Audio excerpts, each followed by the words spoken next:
오늘의 하늘의 말씀은 제1성서의 아모스와 제2성서의 데살로니가전서입니다. 먼저 아모스 5장 18절에서 24절을 읽겠습니다. 저주받아라. 너희 야훼께서 오실 날을 기다리는 자들아. 야훼께서 오시는 날 무슨 수라도 날듯 싶으냐. 그날은 빛이 꺼져 깜깜하리라. 사자를 피하다가 곰을 만나고 집 안으로 피해 들어가 벽을 짚었다가 뱀에게 물리리라. 야훼께서 오시는 날 그날이 밝은 날일 줄 아느냐. 아니다. 그날은 다만 깜깜할 뿐 한 가닥 빛도 없으리라. 너희의 순례절이 싫어 나는 얼굴을 돌린다. 축제 때마다 바치는 분향제 냄새가 역겹구나. 너희가 바치는 번제물과 곡식 제물이 나는 조금도 달갑지 않다. 친교 제물로 바치는 살진 제물은 보기도 싫다. 거들떠 보기도 싫다. 그 시끄러운 노랫소리를 집어치워라. 검은고 가락도 귀찮다. 다만 정의를 강물처럼 흐르게 하여라. 서로 위하는 마음 개울같이 넘쳐 흐르게 하여라. 이어서 데살로니가전서 4장 13절에서 17절 말씀을 읽겠습니다. 교우 여러분, 죽은 사람들에 관해서 여러분이 알아두셔야 할 것이 있습니다. 여러분은 희망을 가지지 못하는 다른 사람들처럼 슬퍼해서는 안 됩니다. 우리는 예수께서 죽으셨다가 다시 살아나신 것을 믿습니다. 그래서 우리는 예수를 믿다가 죽은 사람들을 하느님께서 예수와 함께 생명의 나라로 데려가실 것을 믿습니다. 우리는 주님의 말씀을 근거로 해서 말합니다. 주님께서 다시 오시는 날 우리가 살아남아 있다 해도 우리는 이미 죽은 사람들보다 결코 먼저 가지는 못할 것입니다. 명령이 떨어지고 대천사의 부르는 소리가 들리고 하느님의 나팔 소리가 울리면 주님께서 친히 하늘로부터 내려오실 것입니다. 그러면 그리스도를 믿다가 죽은 사람들이 먼저 살아날 것이고 다음으로는 그때 살아남아 있는 우리가 그들과 함께 구름을 타고 공중으로 들리어 올라가서 주님을 만나게 될 것입니다. 이렇게 해서 우리는 항상 주님과 함께 있게 될 것입니다. 다 함께 아모스 5장 24절 말씀을 읽겠습니다. 다만 정의를 강물처럼 흐르게 하여라. 서로 위하는 마음 개울같이 넘쳐 흐르게 하여라. 이 말씀으로 귀한 깨달음과 결단이 있으시기를 바랍니다.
하늘나라는 열 처녀가 저마다 등불을 가지고 신랑을 맞으러 나간 것에 비길 수 있다.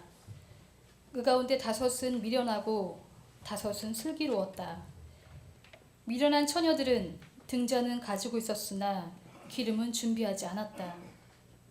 한편 슬기로운 처녀들은 등잔과 함께 기름도 그릇에 담아 가지고 있었다. 신랑이 늦도록 오지 않아 처녀들은 모두 졸다가 잠이 들었다. 그런데 한밤중에 저기 신랑이 온다.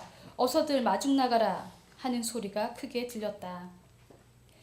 이 소리에 처녀들은 모두 일어나 지각기 등불을 챙기었다. 미련한 처녀들은 그제야 슬기로운 처녀들에게 우리 등불이 꺼져가니 기름을 좀 나누어 다오 하고 청하였다.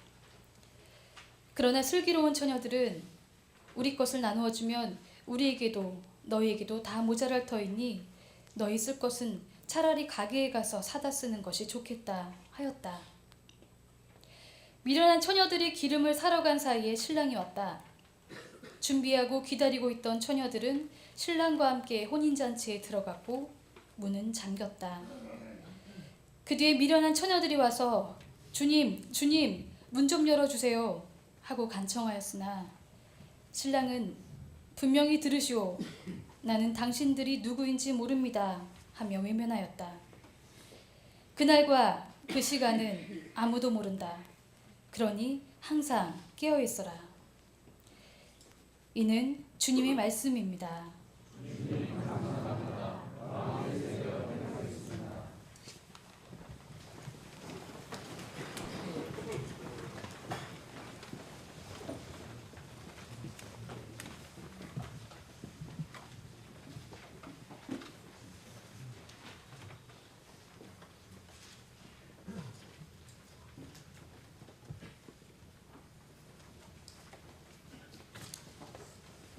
잘 지내셨습니까? 다음 주 11월 셋째 주는 제가 향인에 온 지 딱 1년이 되는 해입니다. 그러고 보면 11월 둘째 주일 오늘까지는 사실 향인에서의 매일매일의 첫 경험들이었습니다.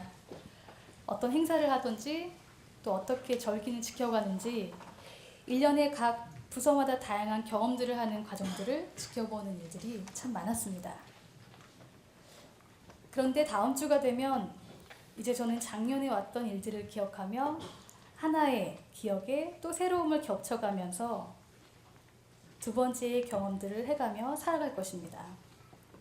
아쉬운 점은 다시 한번 발견하게 될 것이고 부족한 점을 또한 찾아내며 매번 현재 안에서 새롭게 삶을 개선해 나갈 것입니다.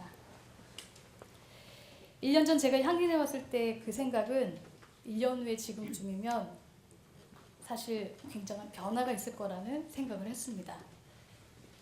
연애도 하고 결혼도 하고 조금 속도가 빠르다면 등등등 무엇인가 새로운 관계로의 발전을 할 수 있으리라는 생각, 그리고 무엇인가 더 깊은 차원의 삶을 살고 있으리라는 생각. 그런데 막상 현실은 피곤하고 어려운 일들을 할 때마다 그 하루하루가 쌓여서 지금의 1년이 되어가는 것 같습니다.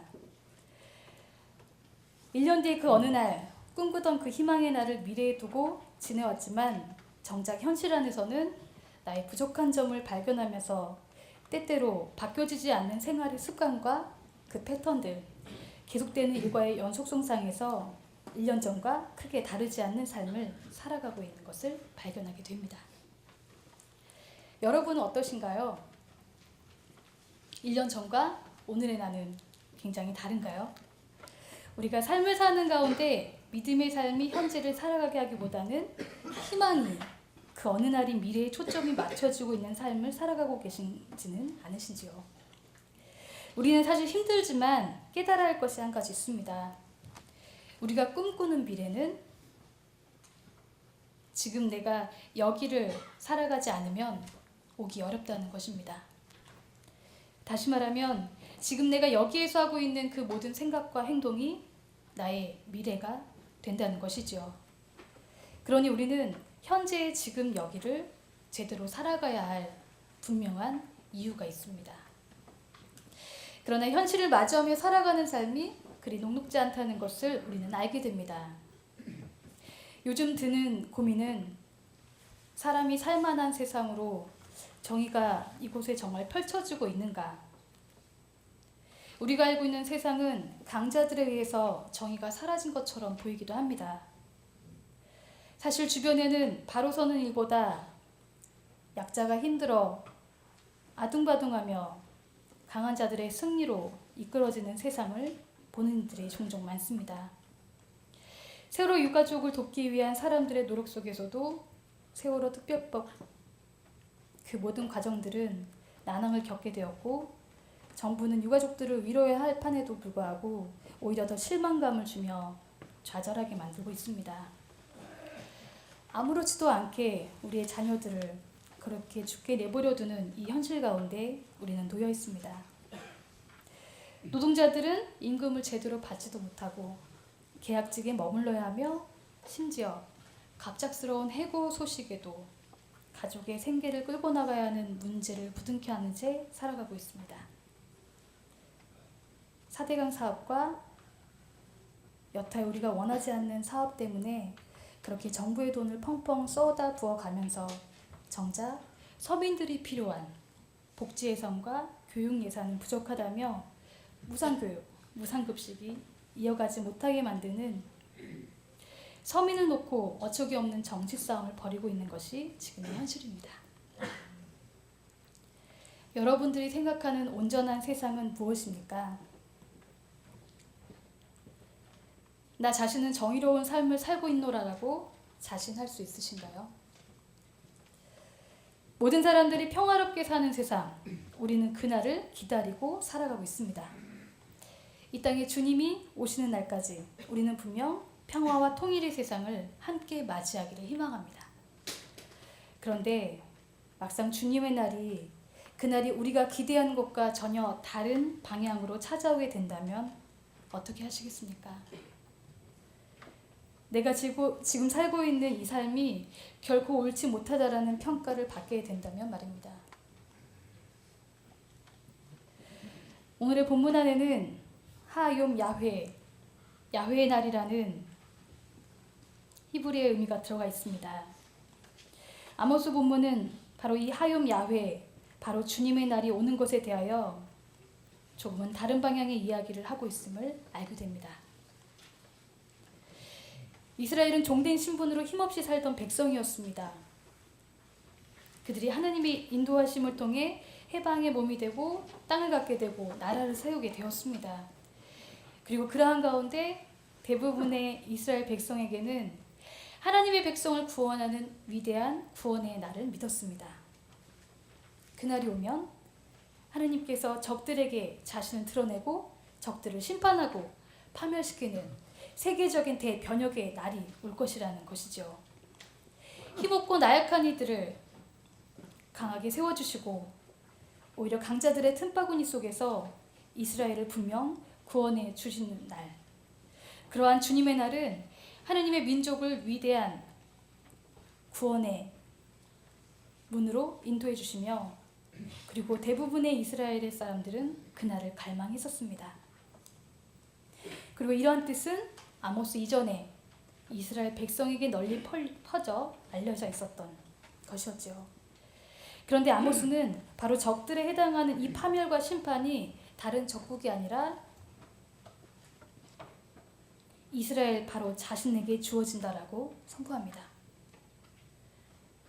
그날이 오면 오히려 이스라엘은 처참할 정도로 심판의 날이 될 것이라는 말이죠. 아모스는 왜 이런 말을 할 수밖에 없었을까요? 아모스의 예언이 있던 시기는 북이스라엘의 여로보암 2세 통치 시기와 남유다의 우시야 시대였습니다. 이 시기는 이스라엘이 정치적으로 안정을, 경제적으로는 부흥을 하던 시기였습니다. 그러나 오히려 이러한 조건이 아모스 예언이 나오지 않을 수 없도록 만들었습니다. 그 이유인즉슨 통치권과 지배층의 부정과 불의가 이스라엘 내부 사회를 지배하여 하층 계급 간의 경제적 격차가 너무 심하게 벌어졌기 때문입니다. 이러한 무질서는 종교적 부패의 장으로 연결되었습니다. 자신이 쌓은 부를 통해 물질적 봉헌을 하고 공들인 예배의식을 취하면서 하느님의 뜻 안에서 약자와 함께하는 삶이 아니라 자신들의 만족으로 할도리를 다하고 있다라고 하는 착각 속에 살도록 만들었습니다. 그런 중에 아모스 예언서는 이스라엘이 잘 알고 있는 고대 전승을 이용해서 당시대 청중에게 새로운 메시지로 해석하여 선포합니다. 바로 자기 만족에 빠져있던 이스라엘의 그 안에서의 강자들에게 아모스는 이렇게 말합니다. 저주받아라. 야훼께서 오시는 날을 기다리는 자들아. 야훼께서 오시는 날 무슨 수라도 날 듯 싶으냐? 그날을 빛이 꺼져 깜깜하리라. 그날이 밝은 날인 줄 아느냐? 아니다. 그날은 다만 깜깜할 뿐 한가닥 빛도 없으리라. 이 야훼의 날의 심판은 이스라엘의 적들뿐 아니라 이스라엘 자신마저도 내릴 것이라는 놀라운 선언입니다. 아모스 예언서가 쓰여질 당시 이미 북이스라엘은 망하고 남유다도 멸망당하여 그들이 포로된 삶을 살 때였습니다. 왜 이렇게 자신들이 망하게 되었는가를 가만히 들추어보니 결국 우리가 지난해 주님의 뜻을 저버리고 약자들을 괴롭히고 부와 사치로 살았던 그 모든 것이 문제였음을 깨달았습니다. 이스라엘 백성은 나라가 안정되어 부의 축적을 쌓을 당시 아모스의 예언은 이해할 수 없었던 말로 들렸지만 후에 그 말이 무슨 뜻이었는지 어떤 결과를 낳게 되었는지를 깊이 깨닫게 됩니다. 우리는 이와 같이 형성된 아모스의 예언서에서 우리의 삶의 자리가 어디로 향해야 하는지를 안내받을 수 있습니다. 주님의 날, 바로 그날은 결코 자신들의 향락을 위해, 자신들의 부를 위해 달콤함으로 다가와주지 않는다는 것입니다. 아모스 5장 24절에서는 잘 살고 있다고 착각하는 이들에게 정말 한탄과 마지막에 소리침의 메시지를 듣게 됩니다. 다만 정의를 강물처럼 흐르게 하여라. 서로 위하는 마음 개울같이 넘쳐 흐르게 하여라. 그날이 오기까지 제발 현재의 삶 안에서 정의의 삶, 모두를 위하는 삶을 살라는 것입니다.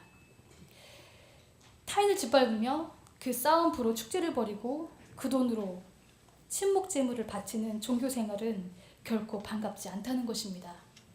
가식적이고 자기 이익만을 위한 제사가 아니라 현실에서 정말 고난당하고 있는 이웃을 향한 정의와 공의를 펼쳐나가는 것이 더 중요하다는 말입니다. 다만 정의가 흐르는 물처럼 흐르게, 서로 위하는 마음이 개울처럼 넘쳐 흐르게라는 이 본문 속에서 우리는 약자들을 위한 큰 물결의 삶을 엿보게 됩니다. 하나하나의 움직임, 그리고 그 움직임으로 물결이 되어 끊어짐 없이 흐르는 강물처럼 개울같이 넘쳐 흐르게 가는 삶. 이 안에 그 작은 움직임이 보이십니까? 살아 움직임. 약하다고 하여서 무시당하고 질밟는 삶 가운데 그것이 실패가 아니고 전부가 아니라고 하는 저항의 힘. 그 움직임 속에서 돈으로 사람의 잣대를 삼고 불을 쫓고자 안달난 세상의 속에서 그것이 아니라고 반할 수 있는 힘. 그 움직임들이 모아져 물결이 되어 흘러 결국엔 우리가 가장 크다고 생각하는 악의 권력 앞에서도 그것을 무너뜨릴 수 있다라는 힘입니다. 별것 아닌 것처럼 보였던 그 물결의 힘이 서서히 바위를 무너뜨릴 수 있는 것처럼 그 물결은 이제 또 다른 곳에 흘러 끊이지 않는 흐름을 이어가야 합니다. 이제 진실된 삶을 살기 더 힘들어지고 있는 것은 무엇 때문일까요? 수많은 진실들이 묻혀가고 거짓들이 사람들을 믿게 만들고 그러한 현실 앞에서 우리가 가고자 하는 길이 쉽지만은 않아 보입니다. 혹여 우리 자신도 하나님 앞에서 정의로운 삶을 산다고 하지만 정작 약자들의 삶을 살기보단 우리의 이념에 치우쳐 남의 탓만을 집중하고 살아가는 것은 아닌지 되돌아봅니다. 가슴으로 움직이기보단 머리로 우리의 말로만 움직였던 것은 아닌지 되돌아봅니다. 세상의 잣대로 그와 같은 눈과 힘으로 똑같이 싸우기는 어려울 것입니다. 우리는 다른 힘이 있습니다. 세상의 권력과 있는 자들에 있는 모든 것으로 싸울 수 있을 만한 것은 아니지만 분명 우리 안에 믿음의 눈으로 볼 수 있는 그 흐름이 있습니다. 그런데 우리에게는 그러한 힘을 갖기 위해선 필요한 것이 있습니다. 세상의 악이 더 이상 이길 수 없도록 하는 그 움직임, 바로 그 움직임을 가게 하는 원동력. 그날이 오면 우리는 어떻게 살아가야 하는가에 대해서, 그리고 그날이 오기를 바랄 때 우리가 정말 해나가야 될 것이 무엇인지에 대해서 오늘의 마태복음서는 이렇게 얘기하고 있습니다. 신랑을 기다리는 10명의 처녀는 밤을 보내며 기다립니다. 이 5명의 처녀는 지혜롭고 5명은 미련하다라고 얘기하고 있습니다. 그리고 이 10명의 처녀들에게는 모두 등잔을 가지고 있었습니다. 그런데 처음부터 미련한 처녀들은 등잔의 불이 오래 지속할 수 있도록 하는 여분의 기름을 준비하지 못했다라는 우매함이 드러납니다. 등잔을 들고 밤에 신랑을 맞이해야 되는 일을 맡고 있는 이 처녀들이 등잔에 꼭 필요한 이 기름 준비를 안 하고 있다면 이것이야말로 미련한 짓이라는 것을 성서는 말해주고 있습니다. 메시아 오심을 대망한다고 하지만 메시아를 맞이하는 데 필요한 준비를 빠뜨리고 있는 사람들의 미련함, 이것을 경고하는 마테오복음서의 이야기입니다. 그 준비는 결국 지금 하지 않으면 너무 늦다라고 경고합니다. 우리가 여기 더 집중해 보아야 할 부분은 막상 신랑이 오자 기름이 없어 등잔의 불을 유지할 수 없게 된 이 5 처녀들이 기름을 달라고 하지만 지혜로운 처녀들은 그 기름을 나눠주게 되면 너나 나나 그 등잔을 오래 밝히기 어렵다고 판단하여 기름을 빌려주지 않는다는 것을 봅니다. 기름을 빌려주고 빌려주지 못하는 것은 무엇을 뜻하는 것일까요? 메시아가 도래하는 이 종말적 사건에 대비해서 각자가 반드시 준비해야 될 할 일이 있으며 그 준비할 시기가 있다는 것입니다. 결코 이것은 남이 대신 해줄 수 없다라는 것이죠. 종말의 도래를 대망하고만 있을 것이 아니라 그 대망에 합당한 준비를 하라는 경고의 말씀입니다. 우리는 이 말씀을 통해서 우리 안의 현실을 보게 됩니다. 주님의 날, 그 평화의 날, 모든 것이 자유하게 되는 날을 맞이한다고 하지만 정작 우리의 자세는 대충 살면서 야외의 날만을 기다리고 사는 것은 아니죠. 그날에 대한 준비를 철저하게 우리 안에서 하나씩 해나가야 할 것입니다. 그것은 끊임없는 자신의 내면을 들여다보고 자기 대화를 하고 나의 이웃의 마음을 보도록 할 수 있는 더 큰 확장의 시각입니다. 그날이 오면 결국 심판받아야 할 이들이 쓰러지겠지만 정작 주의 말씀대로 살아가는 약자들, 주의 백성에게는 허물어진 터를 다시 세워주고 산에서 해포도주가 흘러내리고 쑥바지된 성읍들을 다시 일으켜 그 안에 살며 제 손으로 심은 포도에서 술을 짜 마시고 제 손으로 가꾼 과수원에서 과일을 따먹게 되리라고 아모스서는 마지막에 말하고 있습니다. 다시 일으켜주시는 주님, 그날이 오면 억압되어 살던 모든 이들이 자신의 자리로 돌아와 일상의 삶을 살게 된다라고 말합니다. 특별한 성공이나 영광이 아니라 잃어버렸던 것들을 다시 찾아 소소한 일상의 삶을 살게 해주시겠다는 것이지요.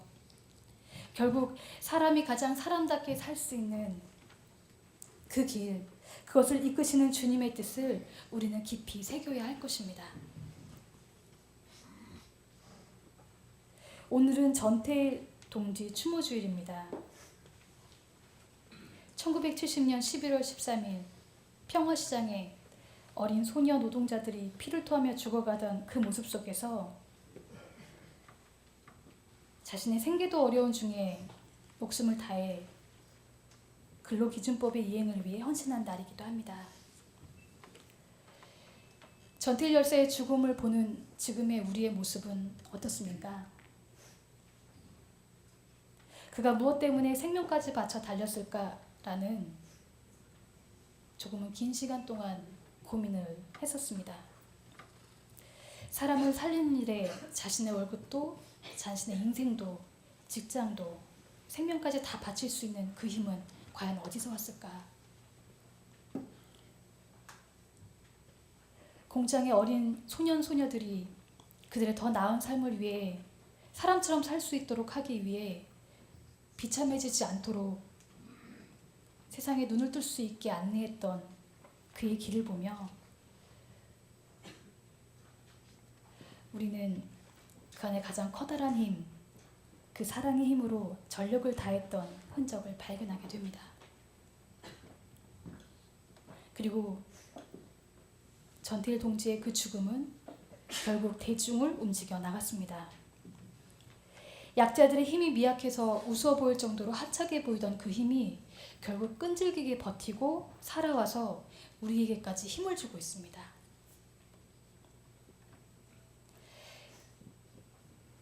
세상이 완전히 변할 수는 없지만 아직도 강자들의 세상 속에서 힘겨워하고 있지만 그러나 하나님의 정의는 살아서 우리를 살게 합니다. 오늘 우리에게는 주님의 날, 그날이 오면 모든 것이 회복되고 평화의 삶이 될 것을 믿는 믿음 안에서 우리 현재를 준비하며 살아갑니다. 그 힘은 거침없는 물결이 될 것입니다.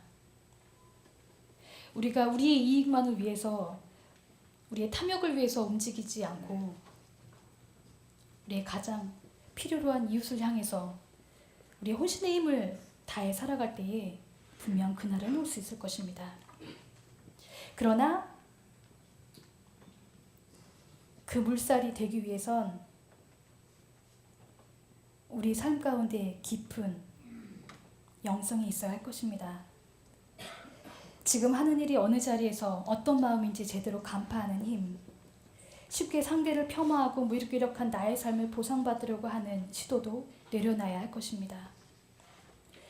내 존재를 다해 이것이 사람을 살리는 일이라면 내가 바로 죽어서도 그저 기쁨이라는 생각으로 살아갈 수 있는 그 깊은 차원의 삶은 지금 하지 않으면 안 됩니다. 평화가 깃들고 정의가 바로 서는 그날, 여기에 있는 여러분들이 그 하나하나의 물줄기가 되어서 치열하게 싸우고 고민하고 내면의 힘을 키워 물줄기가 되어 주신다면 그 물줄기 하나하나가 연결이 되어 결국 절대로 끊을 수 없는 흐르는 강물이 되어질 것입니다. 주님의 날, 폭력자들을 내리치고 약한 이들을 바로 서게 하는 날이 바로 올 수 있도록 이 시간부터 지금 여기에서 함께 움직여가는 여러분 되시기를 바랍니다. 다 함께 침묵으로 기도하시겠습니다.